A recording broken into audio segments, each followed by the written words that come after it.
ఈవీ9 national news కు స్వాగతం. ముందుగా హెడ్లైన్స్. ఢిల్లీలో జీఎస్టీ కౌన్సిల్ 56వ సమావేశం. పన్ను రేట్లు సంస్కరణలపై చర్చ. అలాంటి వారి వెనుక నేనెందుకుంటా? సీఎం రేవంత్ రెడ్డి. అమరజీవి పొట్టి శ్రీరాముల త్యాగఫలమే ఆంధ్ర రాష్ట్రం. నారా లోకేష్. ఉత్తరాదిని వణికిస్తున్న భారీ వర్షాలు, ఉప్పొంగి ప్రవహిస్తున్న పలు నదులు. కేంద్ర ఆర్థిక మంత్రి నిర్మలా సీతారామన్ అధ్యక్షతన జీఎస్టీ కౌన్సిల్ 56వ సమావేశం న్యూఢిల్లీలో ప్రారంభమైంది. స్థానిక సుష్మా స్వరాజ్ భవన్ లో జరుగుతున్న ఈ సమావేశంలో అన్ని రాష్ట్రాల నుండి ఆర్థిక మంత్రులు, కేంద్ర ప్రతినిధులు పాల్గొంటున్నారు. కేంద్ర ప్రభుత్వం ప్రతిపాదించిన నెక్స్ట్ జెన్ జీఎస్టీ సంస్కరణలు తప్పనిసరి ఉత్పత్తులపై పన్ను భారాన్ని తగ్గించడానికి 2 పన్ను రేట్లు అంటే 5% ఇంకా 18% కలిగినటువంటి నూతన విధానాన్ని పరిశీలిస్తున్నారు. ప్రస్తుతం 12% నుంచి 28% పన్ను స్లాబ్లలో ఉన్నటువంటి ఉత్పత్తులను తక్కువ రేట్లకు మార్చడం, కొన్ని ఎంపిక చేసిన ఉత్పత్తులపై 40% ప్రత్యేక పన్ను విధించడం ఈ ప్రతిపాదనలో భాగంగా ఉన్నాయి. కూటమి ప్రభుత్వం అమరజీవి పొట్టి శ్రీరాములు మెమోరియల్ ట్రస్ట్ సంయుక్త ఆధ్వర్యంలో అమరావతిలోని తూళ్లూరు, పెదపరిమి మధ్య ప్రభుత్వం కేటాయించిన 6.8 ఎకరాల విస్తీర్ణంలో 58 అడుగుల పొట్టి శ్రీరాములు కాంస్య విగ్రహంతో పాటుగా ఆడిటోరియం, స్మృతివనం నిర్మాణానికి శంకుస్థాపన చేశారు. అమరజీవి పొట్టి శ్రీరాములు విగ్రహానికి పూలమాలలు వేసి ఘనంగా నివాళులర్పించారు. అనంతరం బహిరంగ సభలో ప్రసంగించారు. ప్రాణత్యాగం చేసి కోట్లాది మంది తెలుగు వారికి దారి చూపిన వ్యక్తి పొట్టి శ్రీరాములు. వారి స్మృతివనం ఏర్పాటుకు అన్ని విధాలా సహకారం అందిస్తాం. విగ్రహం ఏర్పాటు కేవలం కమిట్మెంట్ మాత్రమే కాదు, నాకు ఎమోషన్ అని ఈ సందర్భంగా చెప్పారు. అమరజీవి పొట్టి శ్రీరాములు త్యాగఫలమే ఆంధ్ర రాష్ట్రం మినిస్టర్ నారా లోకేష్. రామకృష్ణ గారికి, వాసుదేవరావు గారికి, ఈ సమావేశానికి పెద్ద ఎత్తున విచ్చేసిన ఆర్య వైశ్య సోదరులందరికీ పేరు పేరున నా హృదయపూర్వక నమస్కారాలు. మహాత్మా గాంధీ గారు దేశానికి స్వాతంత్రం సాధిస్తే పొట్టి శ్రీరాములు గారు తెలుగు జాతి కోసం గుర్తింపు సాధించిన వ్యక్తి. గాంధీ తాత గారిని మనం ఫాదర్ ఆఫ్ నేషన్ అంటే పొట్టి శ్రీరాములు గారు ఫాదర్ ఆఫ్ లింగ్విస్టిక్ స్టేట్స్ అంటారు. కొన్ని దీపాలు వెలుతురిస్తాయి, కానీ కొన్ని దీపాలు దారి చూపిస్తాయి. ప్రాణ త్యాగాలు చేసి కోట్లాది మంది తెలుగు ప్రజల కోసం దారి చూపించిన దీపం పొట్టి శ్రీరాములు గారు. ఈరోజు ఆయన 58 అడుగుల విగ్రహం ఏర్పాటు కోసం మనందరం శంకుస్థాపన చేసినాక వచ్చాం. విగ్రహంతో పాటు auditorium, memorial, museum, mini theatre 6.8 ఎకరాల్లో మన అమరావతి ప్రజా రాజధానిలో ఏర్పాటు చేసుకునేదానికి మనందరం ఇక్కడ విచ్చేసాం. రాకేష్ గారితో మాట్లాడుతున్నప్పుడు ఆయన అన్నాడు, నేను ఇచ్చిన టార్గెట్ అంటే ఆయన టార్గెట్ ఇచ్చుకున్నారు, కేవలం విగ్రహం ఏర్పాటు చేస్తామని. అది కుదరదు రాకేష్, కావాలంటే ఇంకొక 6-8 నెలలు ఎక్కువ టైం తీసుకోండి, కానీ మొత్తం ప్రాజెక్ట్ పూర్తి చేసే బాధ్యత మనం తీసుకోవాలని ఈ సభాముఖంగా ఆయన కోరుతున్నాం. 58 అడుగుల విగ్రహం ఎందుకని మనందరం అనుకోవచ్చు. దాని వెనకాల ఒక చరిత్ర అనేది ఉంది. పొట్టి శ్రీరాములు గారు భాష ప్రయుక్త రాష్ట్రాల ఏర్పాటు కోసం 58 రోజులు ఆమరణ నిరాహార దీక్ష చేసిన వారు.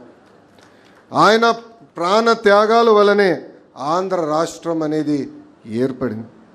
దానితో పాటు నెహ్రూ గారు ఫజల్ అలీ కమిషన్ ఏర్పాటు చేశారు. ఆ కమిషన్ వల్ల తమిళనాడు, కేరళ, కర్ణాటక, మహారాష్ట్ర, గుజరాత్ రాష్ట్రాలు కూడా ఏర్పడినాయి.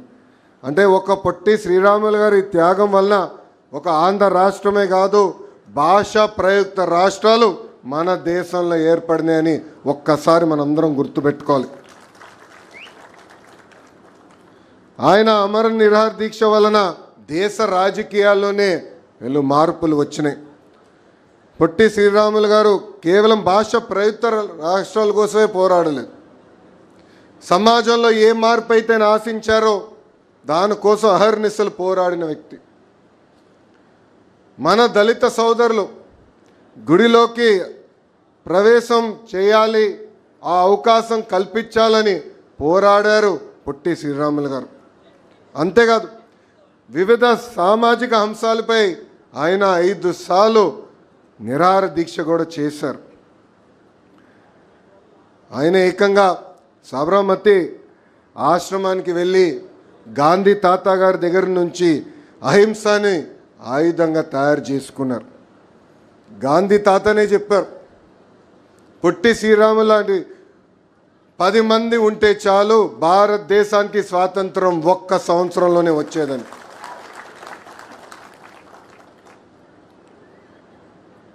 నాలాంటి చాలామంది, అంటే మా జనరేషన్లో చాలామంది వారు పొట్టి శ్రీరాములు గారి గురించి మేము మా టెక్స్ట్ బుక్స్లో చదువుకుంటాం, ఏదో ఎగ్జామ్స్లో మార్కులు రావాలని చదువుకుంటాం.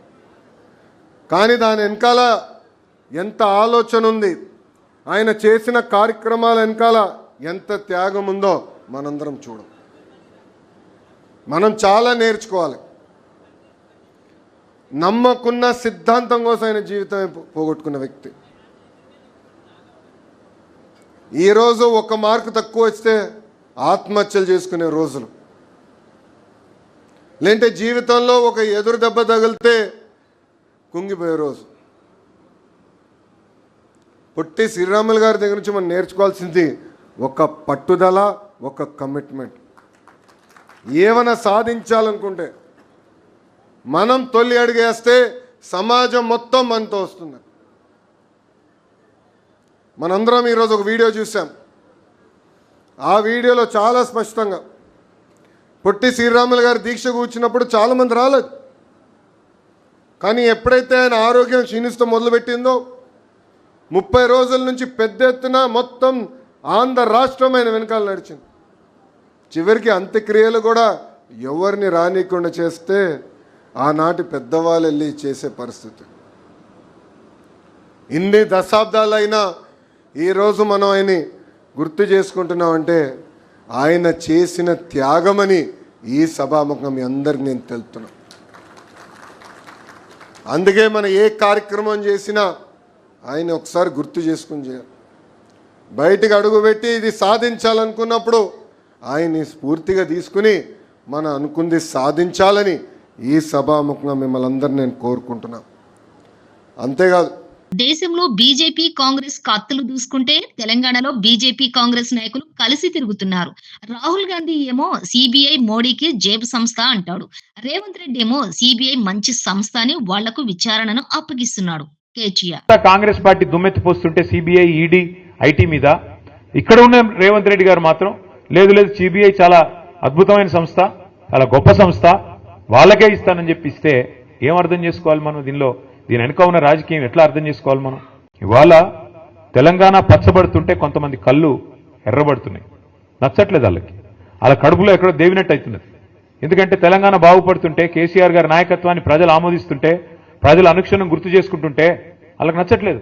ఇక్కడ కార్మికులు బాగుండకూడదు, ఇక్కడ రైతులు బాగుండకూడదు, ఇక్కడ దరిద్రం తాండవిస్తేనే మన రాజకీయం సాగుతుంది అనే విధంగా ఇవాళ కాంగ్రెస్ బీజేపీ రాజకీయం చేసి ఇద్దరు కలిసి కేసీఆర్ గారి మీద ఏదో రకంగా కక్ష సాధింపు, ఏదో కేసు పెట్టి ఏదో రకంగా బదనాం చేసి ప్రజల్లోకి పోయి ఏదో ఒకటి చేయాలా అని ఒక దుర్బుద్ధితో వ్యవహారం చేస్తా ఉన్నారు. భారత రాష్ట్ర సమితి నేతలను ప్రజలు తిరస్కరించారని, అలాంటి వారి వెనుక తాను ఎందుకుంటానని సీఎం రేవంత్ రెడ్డి అన్నారు. బుధవారం మీడియా సమావేశం ఏర్పాటు చేసిన ఎమ్మెల్సీ కవిత హరీష్ రావు వెనుక రేవంత్ రెడ్డి ఉన్నారని ఆరోపించారు. ఆమె వ్యాఖ్యలపై సీఎం తాజాగా స్పందించారు. ఎట్లా మనుగడ సాధిస్తారు?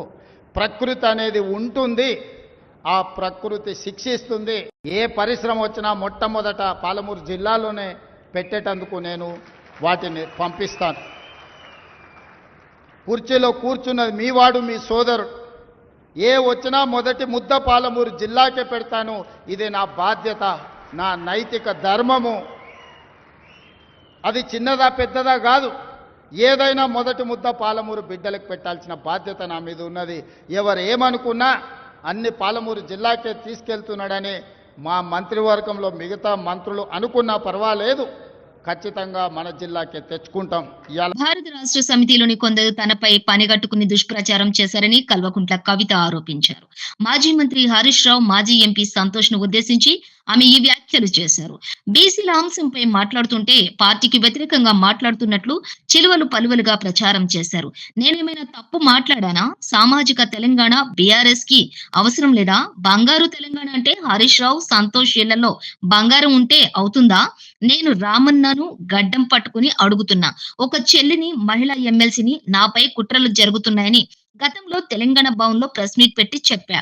మీరు వర్కింగ్ ప్రెసిడెంట్ గా ఉన్నారు, ఏం జరిగిందో నాకు ఫోన్ చేయరా అన్నా అని కవిత అన్నారు. అటువంటి పరిస్థితులలో ఆ దళిత బిడ్డలు ఉన్నారు. అది మొత్తం రాజకీయంగా బ్లేమ్ అంతా రామన్న మీదకి వచ్చి, ధనదాహమేమో సంతన్నది, నేరం చేసిందేమో సంతన్న, ఈడికెళ్ళి ఫోన్లు చేసి ఒత్తిడి చేసి కొట్టిపించిందేమో సంతన్న, చెడ్డ పేరేమో రామన్నకు వస్తుంది. ఈ ఎగ్జాంపుల్ చెప్పడం కోసమే నేను ఈయన గురించి చెప్తున్నా, వేరే ఏం లేదు. ఇక సరే టానిక్ వీనిక్ ఈ వీటిలో వచ్చిన కేసులు ఏమైతాయి? రేవంత్ రెడ్డి గారు ఆర్భాటంగా ఒక అనౌన్స్మెంట్ చేస్తారు. ఇంతకుముందు చెప్పిన మ్యాచ్ ఫిక్సింగ్ ఎట్లుంటది అంటే 1 day న్యూస్ అవుతుంది, టానిక్ లో ఈయన మీద కేసు పెట్టిరని. 3వ రోజు పోలీసు వాళ్ళు ఎఫ్ఐఆర్ కొట్టేసారు. మీరు ఇంకా కనుక్కోండి, క్వాష్ చేసేసారు, కేసు మూసేసారు. ఏం అండర్స్టాండింగ్ ఉంది ఎందుకు మూసేసారు? At the same time Harithaharam, తెలంగాణకు హరితహారం అని పెద్దలు కేసీఆర్ గారు పెద్ద కళతోని 230 కోట్లు అక్కడ గోబీ డెజర్ట్ల వాళ్ళు చెట్లు పెట్టి చైనాను కాపాడుకున్నారు. మనం అదే స్థాయిలో తెలంగాణను బాగు చేసుకోవాలని పెద్దసారి హరితహారం అని పెడితే ఈయన దానికి నకిలీ ప్రోగ్రామ్ గ్రీన్ ఇండియా ఛాలెంజ్ అని పెడతాడు. తెల్లారులేస్తే సినిమా వాళ్ళని తీసుకురావాలి, రోజు ఒక ఫోటో వేసుకోవాలి. దాని వెనుక ఉన్న కుట్ర ఏంటంటే జీవో అమెండ్మెంట్ అయితే సంతోష్ గారి గురించి ఆ ఫారెస్ట్ లను 10% ఇన్కమ్ ఎవరన్నా ఇస్తే అమ్యూజ్మెంట్ పార్క్లకు ఇస్తారన్నట్టు.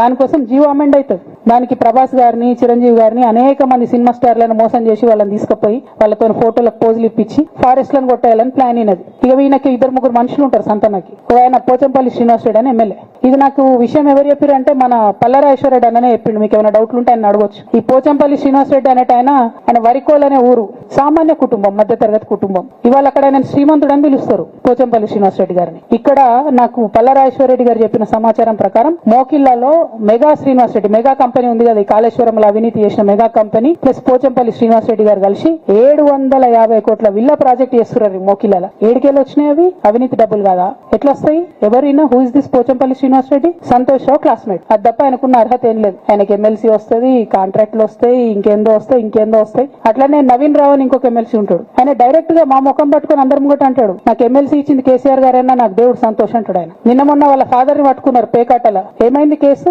ఆల్రెడీ నవీన్ రావు గారు పోయి మన ముఖ్యమంత్రి గారు కాళ్ళు పట్టుకున్నట్టుగా తెలిసింది. వాళ్ళ తండ్రిని ఇడిచిపెట్టారు, ఈయన మీద భూ కబ్జా కేసులు ఉంటే అవి ఇడిచిపెట్టారు. అంటే ఓ పక్క సంతోష్ రావు గ్యాంగ్, ఇంకో పక్క హరీష్ రావు గ్యాంగ్. 100% రేవంత్ రెడ్డి గారితో, ఇక్కడ ఉన్న కాంగ్రెస్ ప్రభుత్వంతో, అవసరమైన సందర్భంలో పైన బీజేపీతోని వాళ్ళు కోఆర్డినేషన్ లో ఉండి బీఆర్ఎస్ పార్టీకి జలగల్లాగా పట్టి పీడుస్తున్నారు. నిరంతరం బీఆర్ఎస్ పార్టీకి నష్టం చేస్తున్నారు. ఎంత దారుణానికి ఒడిగట్టిరంటే ఉత్తరాదిని వణికిస్తున్న భారీ వర్షాలు, ఉప్పొంగి ప్రవహిస్తున్న పలు నదులు. ఢిల్లీలో జీఎస్టీ కౌన్సిల్ 56వ సమావేశం, పన్ను రేట్లు సంస్కరణలపై చర్చ. అలాంటి వారి వెనుక నేనెందుకుంటా? సీఎం రేవంత్ రెడ్డి. అమరజీవి పొట్టి శ్రీరాములు త్యాగ ఫలమే ఆంధ్ర రాష్ట్రం, నారా లోకేష్. ఉత్తరాదిని వణికిస్తున్న భారీ వర్షాలు, ఉప్పొంగి ప్రవహిస్తున్న పలు నదులు. ఇవి బులెటిన్ విశేషాలు. చూస్తూనే ఉండండి EV9 నేషనల్ న్యూస్.